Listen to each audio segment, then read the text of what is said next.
রাজার খেলা। মোহাম্মদ মাকসুদুল হক।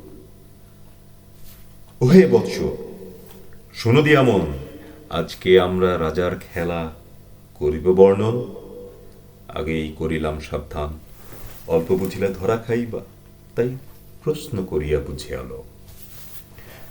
একদা রাজা চাইল তোমার ভূমি, তাই করাইল অতি গোপনে খুন আর ধর্ষণ।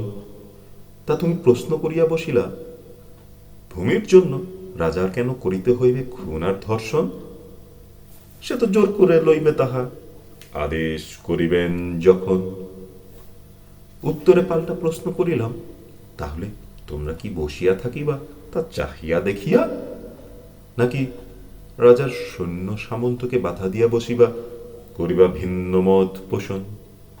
ফলে রাজ্যে বিদ্রোহ জাগিয়া উঠিবে, আর ওতে পা হাত ঠুকাইয়া দিবে অন্য রাজ্যের আগ্রহের প্রবণ।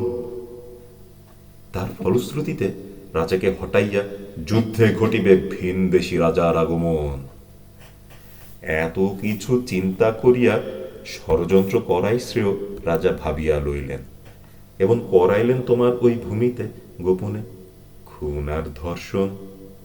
ওতে যথারীতি ঘটল তোমার অস্বীকৃতি জ্ঞাপন, এবং বিপরীতে রাজা তোমাকে ডাহা মিথ্যুক বলিয়া রায় দিয়া বসিলেন।